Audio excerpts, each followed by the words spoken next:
하나님의 말씀은 로마서 12장 1절 말씀입니다. 그러므로 형제들아 내가 하나님의 모든 자비하심으로 너희를 권하노니 너희 몸을 하나님이 기뻐하시는 거룩한 산 제물로 드리라. 이는 너희가 드릴 영적 예배니라. 아멘. 요즘 보면 코로나가 우리의 삶을 참 많이 바꿔놓았다는 걸 느끼게 되지요. 한여름에도 이제는 마스크 쓰지 않으면 안 되고요. 또 사람들을 만나는 것도 혹시 코로나 바이러스가 옮기면 어떻게 되나 불안해지고, 또 사람들이 많이 모이는 곳에 가는 것도 참 조심스러워져요. 그런 와중에서도 또 경제적으로도 많이 어려워지고 사람들과의 관계도 옛날처럼 스킨십을 하지 못하다 보니까 왠지 모르게 점점 멀어지는 것 같은 이런 안타까움들을 많이 경험하게 되지요. 그러나 여러분, 이럴 때일수록 우리가 꼭 붙들어야 되는 것이 하나 있다는 거예요. 그것은 바로 우리는 바로 하나님의 구원받은 백성이다라는 사실입니다. 여러분, 하나님은 자기의 자녀들을 꼭 붙드셔요. 그리고 보호해 주시고 인도해 주십니다. 뿐만 아니라 장차는 저 영원한 하나님 나라로 우리를 인도해 주신다 그랬어요. 우리가 가게 될 저 하나님 나라는 눈물도 없고 탄식도 없고 아픈 것도 없고, 그러니까 거기는 당연히 코로나 바이러스도 없겠죠. 바로 그런 것들을 우리를 위하여 예비해 주고 계시다는 거예요. 그러니까 여러분, 우리가 이것을 바라보자 하는 거예요. 하박국 선지자는 이렇게 말씀을 했습니다. 비록 무화과 나무가 무성하지 못하며 포도나무에 열매가 없으며 감람나무에 소출이 없으며 밭에 먹을 것이 없으며 우리의 양이 없으며 외양간에 소가 없을지라도 나는 여호와로 말미암아 즐거하며 나의 구원의 하나님으로 말미암아 기뻐하리로다. 여러분, 이 말씀이 오늘날 우리들에게는 굉장히 참 중요한 말씀인 것 같아요. 비록 코로나로 인해서 모든 삶이 어려워지고 불안하고 또 경제가 어려워지고 또 여러 가지 좋지 않은 일이 많이 일어날지라도 우리는 구원의 하나님을 인하여 기뻐한다는 거예요. 이렇게 여러분, 우리 가운데 우리를 삶을 힘들게 만들고 어렵게 만드는 그런 것들을 보시면 너무 언제나 불평이 나고 불만이 나고 우리 마음은 답답해집니다.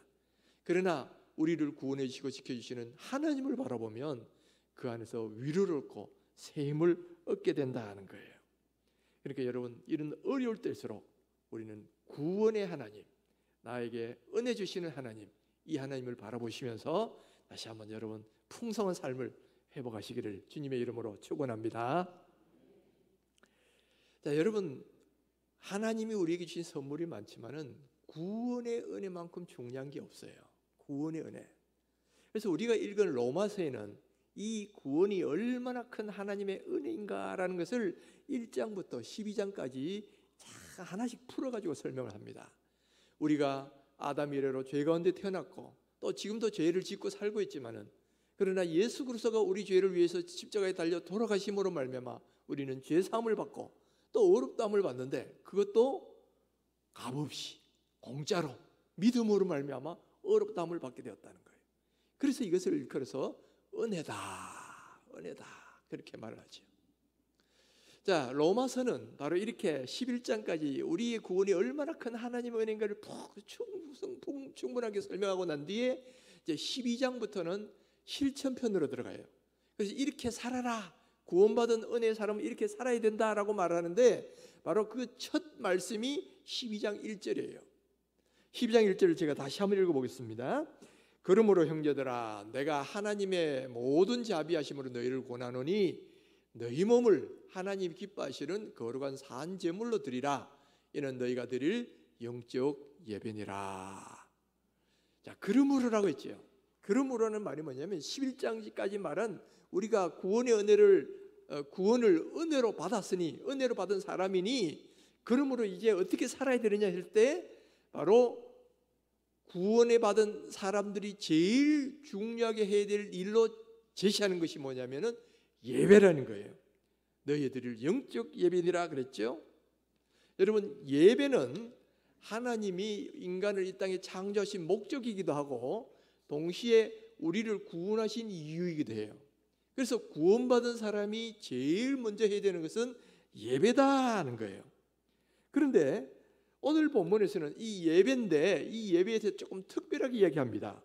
바로 내가 하나님의 자비하심 모든 자비하심을 너희를 권하노니 너희 몸을 하나님이 기뻐하시는 거룩한 산 제물로 드리라 그랬죠? 그것을 일컬어서 영적 예배라고 표현을 하고 있어요. 자, 그러면 이 말씀을 이해하려면 구약의 성경의 구약의 예배를 이해하셔야 됩니다. 구약의 예배는 이 우리의 죄를 사하기 위해서 양을 소를 잡아서 죽여서 하나님께 제사를 올려드렸어요. 그런데 이 제사는 죽은 제사야. 죽여야만 돼. 근데 예수님이 오셔서 영원한 제물이 되셔서 단번에 십자가에 우리 죄를 속하셨기 때문에 신약의 성도는 그와 같은 죽은 제사를 다시 드릴 필요는 없는 거예요. 그래서 오늘날 우리가 드려야 될 제사는 뭐냐? 첫째는 짐승의 몸이 아닌 우리 몸을 주님께 드려야 됩니다. 두 번째는 죽여서 드리는 제사가 아니라 살아있는 그 자체로 드려야 되는 제사라는 거예요. 그러면 살아있는 제사라는 게 뭐냐? 바로 우리가 주님을 위해서 살아가는 삶 자체가 하나님이 기뻐하시는 제사가 되고 제물이 되고 바로 예배가 된다라는 말씀이에요. 그래서 이것을 구약의 의식적인 예배와 대비시켜서 영적 예배다 이렇게 표현을 하고 있는 거예요. 여러분, 우리는 예배 그러면 오늘 우리가 이 자리에 모여서 교회에서 모여드리는 이 공예배만 예배라고 생각하기가 참 쉽지요. 그런데 성경은 그렇게 말씀하지 않아요. 우리 몸으로 드리는 거룩한 산제사, 우리 몸을 거룩한 산제사로 드리는 그 예배, 그것을 그래서도 영적 예배다라고 말하고 계시거든요. 그러니까 우리가 생활 속에서 우리 삶으로 하나님께 예배하면 하나님은 그것도 기뻐 받으시는 예배로 연락하신다는 이야기예요. 그래서 우리가 이 공예배에서 예배의 은혜와 감격을 누리고 전심으로 예배하는 것도 대단히 중요합니다. 그러나 그와 더불어 또한 우리 삶 속에서도 하나님과 동행하면서 하나님을 예배하는 생활 예배, 이것도 또 하나님이 기뻐 받으시는 거룩한 산 제사고 또 우리를 이것을 위해 영광 받으시는 그런 영적 예배로 인정하신다는 이야기예요. 그래서 우리는 이제는 우리 삶이 예배가 되는 그런 삶을 사셔야 된다는 거예요. 그러면 어떻게 하면 우리의 생활이 예배가 되고 우리 삶이 하나님께 드리는 산 제물이 되는 그런 예배가 될 것이냐라는 거예요. 바로 그 모델이 되는 사람을 우리가 성경에서 찾아올 수 있어요. 그 생활 예배를 드렸던 모델이 되는 사람 누구냐면은 에녹이라는 거예요. 에녹은 성경에 보면 300년간 하나님과 동행했다는 거예요.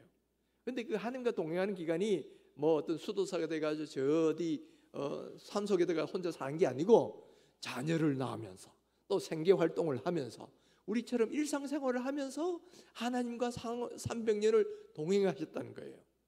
그러니까 그가 보이는 그 동행했다는 말이 다른 말로 보면 바로 그의 삶이 예배가 되고 삶이 제사가 되는 그런 삶을 살았다라고 우리가 볼 수가 있어요. 우리도 조금 전에 불렀던 것처럼 주의 선지자 에녹처럼 날마다 주와 동행하고 매 순간마다 주와 동행하며 이렇게 살아간다면 우리의 삶 자체가 하나님이 기뻐하시는 그런 예배가 된다는 이야기예요. 그러면 정말 우리 삶이 예배가 되려면 구체적으로 어떻게 되어야 되느냐? 여러분, 예배에는 몇 가지 반드시 들어가야 될 요소가 몇 가지가 있어요. 그것을 잘 보여주는 성경 말씀이 어디냐면은 이사야서 6장입니다. 이사야 6장에 보면 이사야 선지자가 어느 날 하나님의 거룩하신 그 보좌 앞에 나가서게 되지요. 그래서 하나님을 만나요. 거기서 또 하나님으로부터 사명도 받고 또 그렇게 하는 그 내용이 쭉 나오는데요. 거기에 보면 그 자체가 하나님께 드린 예배이고 예배에 어떤 요소가 들어가야 되는지를 잘 보여주고 있다는 말씀입니다. 첫 번째는 뭐예요? 하나님께 나가서 하나님을 만났죠. 이것을 그래서 우리는 하나님의 임재를 경험한다 그렇게 말합니다. 하나님이 그곳에 계심을 함께 경험하면서 만나는 거죠. 바로 예배가 되려면, 오늘 이 자리가 예배가 되려면 여러분 이 자리에서 하나님을 만나셔야 돼요. 만나셔야 돼요. 뿐만 아니라 두 번째는 뭐냐면은 그곳에서 스랍들이 거룩하다 거룩하다 거룩하다 그러면서 찬양을 하잖아요. 예배는 반드시 찬양이 포함되어야 된다는 겁니다. 하나님은 찬양받기를 원하시기 때문에 예배는 반드시 찬양이 포함되어야 돼. 그래서 오늘 우리도 찬양을 많이 했지요. 뿐만 아니라 세 번째는 뭐냐면 이 하나님 앞에 서니까 자기의 더러움이 보여지는 거예요.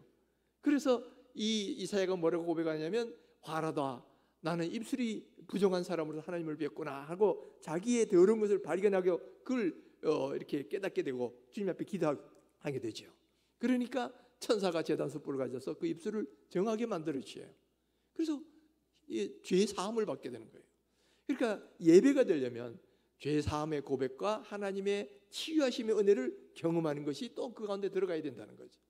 그리고 마지막 네 번째 보면 이 이사야가 하나님이 누가 우리를 위하여 갈꼬 그러니까 이 말씀을 듣고는 내가 여기 있습니다 나를 보내소서 하고 자기 자신을 기꺼이 드리잖아요. 그러니까 예배가 되려면 이와 같이 자기 자신을 하나님께 드리는 헌신이 그 속에 포함되어야 한다는 거예요. 그리고 예배는 이 네 가지 요소가 들어가야 되는데 오늘 우리의 공예배도 바로 그렇게 되기를 바랍니다. 그와 더불어 우리의 삶 속에서도 이 네 가지 요소가 포함되면 우리의 삶이 하나님이 기뻐 받으시는 그러한 예배가 될 수 있다는 거예요. 자, 그러니까 이제 한번 하나씩 보십시다. 자, 우리의 이 생활이 예배가 되려면 첫째는 뭐냐? 내 삶 속에서 하나님의 임재를 경험해야 된다는 거예요. 그 말로 다른 말로 하면 하나님이 내 곁에 계시고 나와 함께 계신다는 것을 내가 그것을 경험을 해야 된다는 거예요. 하나님은 무소부재하신 분이셔서 우리가 사는 모든 삶의 현장에 다 함께 계셔요. 내 안에도 계시고 내 곁에도 계시고 나와 함께 계신단 말이에요. 근데 문제는 그렇게 계심에도 불구하고 우리가 그걸 인식을 하지 못하고 살고 있다는 거예요. 주일날 여기서는 예배하면 하나님이 여기 계신다라고 느끼다가도 이제 딱 평일로 돌아가가지고 가정이나 사회로 돌아가면 하나님은 여기 마치 안 계신 것처럼 그렇게 살아가잖아요. 그러니까 하나님이 계심에도 불구하고 문제는 우리가 그걸 의식하지 못하고 하나님이 안 계신 것처럼 살아가니까 이게 문제예요. 그래서 우리가 하나님의 임재를 경험하려고 그러면 내 곁에 하나님이 계시다, 그리고 내가 하나님과 함께 있다, 이거를 늘 의식하면서 사셔야 돼요. 하나님이 지금도 내 안에 계시고 내 곁에 계시고 나와 함께 계시고 내 모든 일거수일투족을 보고 계신다, 이거를 늘 의식하면서 하나님을 바라보면서 사셔야 된다는 거예요. 그것이 바로 하나님의 임재를 경험한다는 말의 의미이기도 한 거예요. 여러분, 이거는 예배, 이 공예배할 때만 해당되는 게 아니에요. 내가 지금 밥을 하고 밥을 먹고 또 직장에서 어떤 직장 일을 하는 그 모든 순간 하나하나가 하나님 그곳에 분명히 계시죠? 그럼 그 계신 하나님과 교제하는 거예요. 그 하나님과 대화하는 거예요. 그러면서 우리가 일상생활을 하면 그 생활도 하나님의 드리는 예배가 될 수 있다는 이야기예요. 바로 이런 내용을 잘 보여준 사람이 누구냐면은 18세기에 성자였던 성 로렌스라는 분이 있어요. 이 성 로렌스라는 분은 사실은 별로 많이 배우지도 못했고 또 어떤 신분도 별로 이렇게 못해가지고 이 정식 수도사가 되기를 원했지만 수도사가 될 수도 없었어요. 그러니까 부탁을 해가지고 제발 내가 허드렛 일 하는 일도 좋으니까 수도원에 들어가게 해주십시오 해가지고 부엌에서 주방에서 일하는 그런 역할을 하면서 이제 갈멜 수도원으로 들어갑니다. 그런데 갈멜 수도원에 들어가면서 부엌에서 뭐 밥을 짓고 설거지를 하는 이런 일을 하면서도 이 사람은 신학교육을 못 받았어요. 그러니까 평수도사야. 평수도사. 그런데도 늘 그 속에서 하나님과 교제하고 하는 이 삶을 살았단 말이에요. 심지어는 뭐냐면은 밥을 지으면서도 하나님과 대화하면서 하나님이 여기 옆에 계신다고 생각하고 막 그렇게 기도하면서 막 하니까 사람들도 나중에 그게 아는 거예요. 수도사들도 그 로렌스의 모습을 보면서 은혜를 받게 되는 거야. 그래서 나중에는 이 로렌스의 이런 모습이 점점 더 많이 알려지게 되니까 수도사들이 모델을 자꾸 로렌스를 생각하는 거예요. 로렌스는 이때 어떻게 할까? 뭐 이런 식으로 생각하면서 자기가 기도하고 그렇게 되더라는 거예요. 그러면서 이 성 로렌스가 그 자기가 했던 그 말들, 대화했던 내용을 모아가지고 다른 사람이 이 책을 펴냈는 게 뭐냐면 하나님의 임재를 경험하는 방법, 하나님의 임재 연습 이렇게 번역이 되어 있죠. 그 책이 아주 얇은 책이 있어요. 거기 보면 하나님의 임재를 어떻게 경험하고 하나님과 교제하는가 하는 책이 내용이 잘 나와 있어요. 여기 보면 바로 밥하면서도 기도가 되고 밥하면서도 하나님과 대화가 되고 그 옆에 하나님 계시니까 그렇게 살았다는 거죠. 여러분, 오늘 우리의 삶이 예배가 될 수 있으려면 내가 밥을, 우리 가정주부 같으면 밥을 하는 가운데도 하나님이 옆에 계심을 생각을 하셔야 돼요. 의식을 하셔야 돼요. 하나님이 내 옆에 계시구나. 그래서 하나님과 대화하는 거예요. 하나님, 정말 이 밥을 내가 정성껏 지으면 우리 가족이 잘 먹고 건강하게 해달라고 그렇게 대화하면서 기도하는 거예요. 또 그리고 직장에서 일하실 때도 마찬가지죠. 그렇게 하면 여러분 우리 삶 속에서 하나님의 임재를 경험할 수 있다는 거예요. 우리가 이렇게 하나님과 함께 동행하면 하나님도 이 에녹과 함께 해주신 것처럼 우리의 삶 속에 함께 해주실 거예요. 그래서 여러분 우리의 삶 속에서 늘 하나님을 가까이 하시고 하나님을 바라보시는 그런 삶이 되기를 주의 이름으로 축원합니다. 두 번째, 우리의 삶이 예배가 되려면 반드시 포함되어야 되는 게 있었다 그랬죠. 찬양이라는 거예요. 하나님은 찬양받기를 원하시기 때문에 예배 안에는 반드시 찬양이 들어가야 됩니다. 공예배도 들어가야 되는 것처럼 여러분 생활 예배에도 반드시 찬양이 들어가야 돼요. 그래서 내가 밥을 할 때도 찬양, 길을 갈 때도 찬양, 또 그리고 뭐 공부할 때도 혹은 직장 일하면서도 찬양, 이런 면처럼 이렇게 하나님과 계속 찬양하면서 살아가는 거예요. 기쁜 일일 때도 찬양하고 슬픈 일일 때도 찬양하고 이렇게 외로울 때도 찬양하고. 이 로렌스는 뭐라고 이야기했냐면은 심지어 자기가 이 말씀 읽고 기도하는 가운데도 몇 분간은 멈춰서서 하나님을 찬양하는 시간을 가졌다는 거예요. 그러면 내 영혼 깊은 데서부터 하나님을 찬양하고 은밀한 중에 주님을 이렇게 찬양 가운데 만나면 하나님이 어떤 즐거워하는 것을 자기는 느낀다는 거예요. 여러분 우리의 삶도 마찬가지입니다. 여러분 늘 우리 삶 속에 찬양이 끊이지 않게 되길 바랍니다. 그래서 밥할 때도 찬양하시면서 하시고요, 일할 때도 찬양하시면서 하고요, 공부할 때도 찬양하시면서 하고요. 그렇게 하면 그 삶 자체가 하나님이 기뻐 받으시는 제사가 된다는 거예요. 이렇게 여러분 늘 찬양을 입에서 떠나지 않게 해보십시오. 그리고 어떤 때는 내가 다 찬양 못하면 찬양 테이프를 들으면서 또 하는 것도 좋아요. 그래서 내 삶 속에서 찬양이 늘 떠나지 않게 그렇게 하면 삶이 찬양이 되고 삶이 예배가 되는 그런 우리의 삶이 될 줄 믿습니다. 여러분 찬양을 늘 우리의 입에 찬양이 떠나지 않는 그런 삶이 되기를 주님의 이름으로 축원합니다. 세 번째 요소가 아까 뭐라 그랬죠? 예배의 세 번째 요소, 죄의 회개라는 거예요. 죄의 회개. 우리가 살아가다 보면 늘 삶 속에서 죄를 짓지 않습니까? 그러면 여러분 교회 와서 예배 드릴 때도 죄의 회개를 해야 되지만은 삶 속에서도 즉각 죄를 깨닫고 회개해야 된다는 거예요. 여러분 우리가 죄를 깨닫고 회개한다는 게, 삶 속에서 깨닫는다는 게, 이게 사실은 상당한 영적 경지가 있어야 됩니다. 무슨 소리냐면은 내 마음이 영적으로 늘 이렇게 무디어져 있고 하나님 관계가 멀어져 있으면 죄를 지어도 죄가 깨달아지질 않아요. 그다음 죄를 많이 지어도 죄책감도 안 생기고 둔감해집니다. 그러다 보면 나중에 죄 속에서 그냥 죄와 같이 살게 돼요. 그러나 영적으로 예민한 사람 같으면 죄를 지으면 죄가 순간순간 깨달아집니다. 내가 또 죄를 지었구나. 내가 또 악한 생각을 했네. 내가 또 해서는 안 되는 혈기 부린 일을 했구나. 이게 죄가 깨달아져요. 그러면서 하나님 앞에 그 죄를 회개할 수 있게 됩니다. 그러니까 여러분, 그런 경지가 되려면 사실은 영적으로 굉장히 영적 민감도가 있어야 됩니다. 순결성이 있어야 되는데, 그래서 우리가 늘 하나님 앞에 영적인 예민함, 영적인 이 순수함, 이걸 유지하도록 노력을 많이 해야 돼요.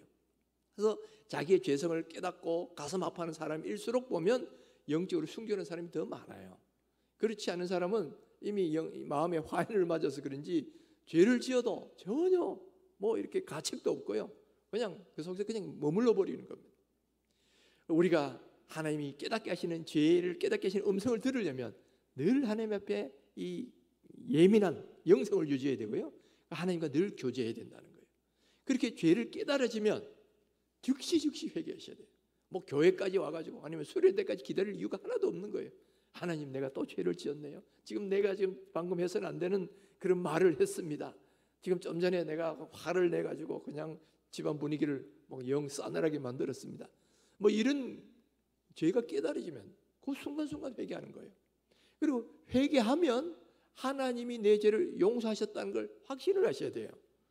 죄를 짓고 회개하고 난 뒤에도 또 죄 지었지 이러고 있으면 안 된단 말이에요. 죄를 짓고 진심으로 회개하면 하나님께서 죄를 씻어 주셨구나, 마치 제단 숯불로 이사야의 입술을 깨끗이 해주신 것처럼 바로 우리 죄를 씻으셨다는 것을 믿으셔야 돼요. 그러면서 그 다음은 또 담대하게 주님과 교제하는 삶을 살아가는 거죠. 이게 바로 예배에서 참 중요한 요소다 하는 거예요. 제가 몇 년 전에 장신대학에서 운영하는 은성수도원이라는 것이 있어요. 수도원은 보통 캐톨릭에서 많이 하는데 이제 개신교에서도 간혹 하는, 드물게 하는 수도원이 있습니다. 거기가 제가 며칠 있었는데 거기 들어가면 일체 말을 하면 안 돼요. 옆 사람하고 말을 하면 안 되고 침묵 가운데 오직 하나님만 바라보라 그럽니다. 그러면서 반드시 해야 되는 게 뭐냐면 노동을 해야 돼요. 그러면 잡초 뽑는 것도 해야 되고, 그다음에 자기 먹은 그거는 자기가 설거지를 해야 됩니다. 그러면서 왜 그렇게 하느냐면은 노동이 기도다라는 거예요. 노동이 기도다. 그래서 잡초 뽑을 때 뭘 하라 그러냐면은 자기 마음에 있는 이 잘못된 생각들, 죄악된 생각들, 이걸 뽑아버리는 거죠.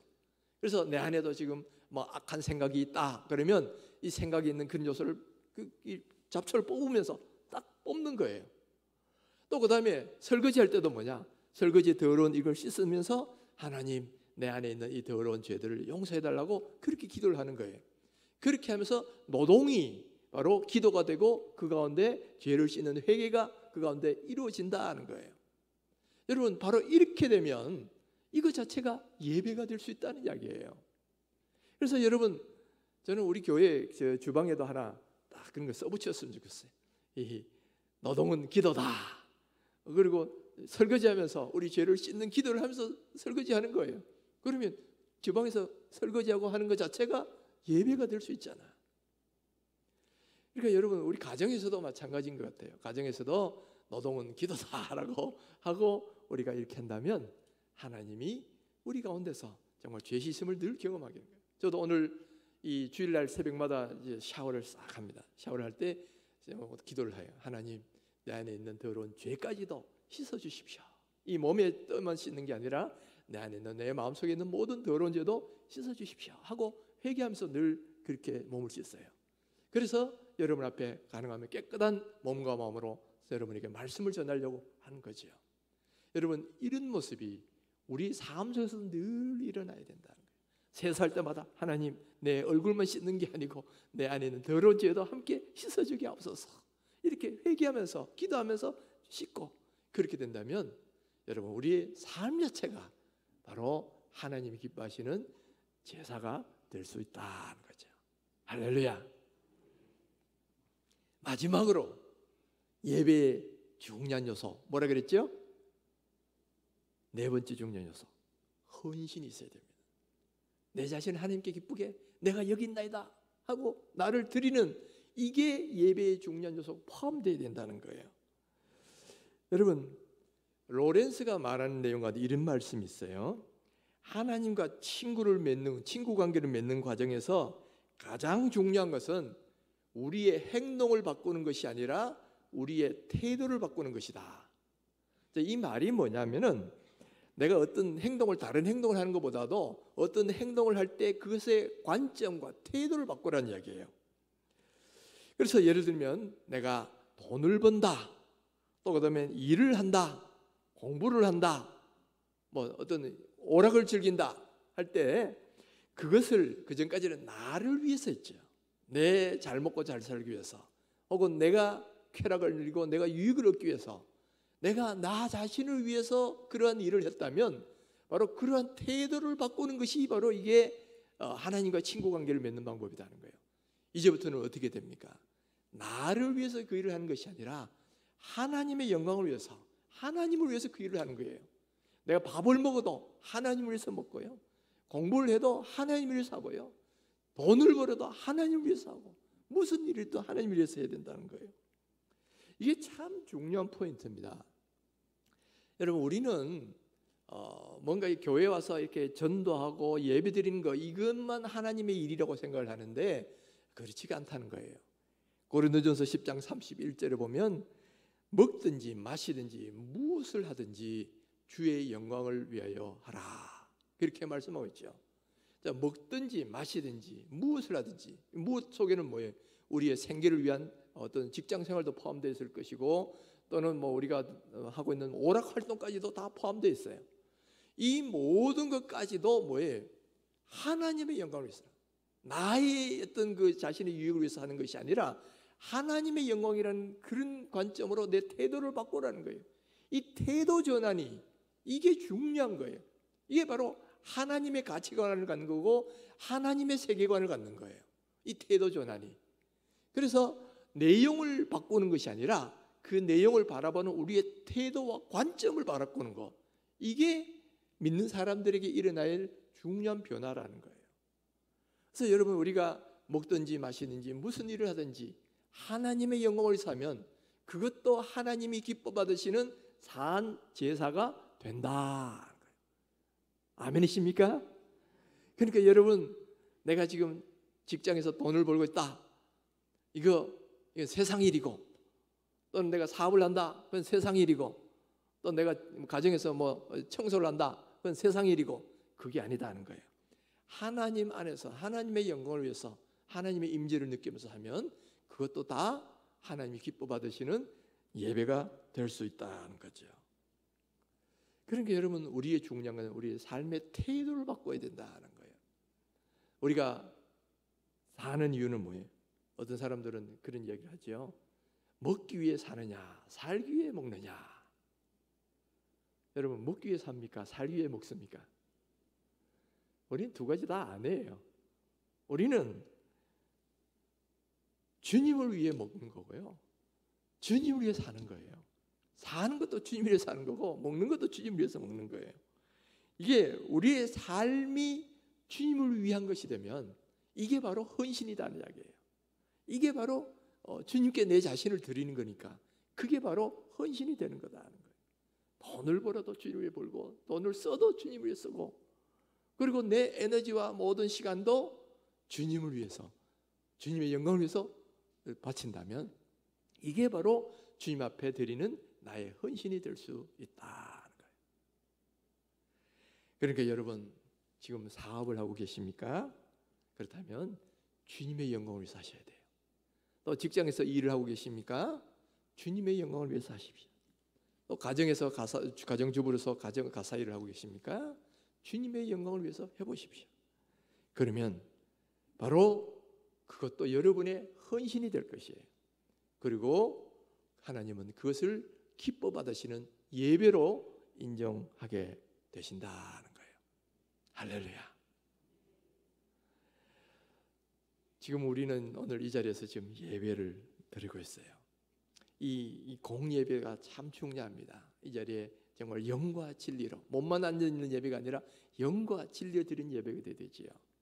그런데 그와 같은 정신 그대로 여러분 바로 생활에서도 드려져야 된다는 거예요. 그와 같은 정신 그대로 우리 삶 속에서도 하나님께 올려드려야 된다는 거예요.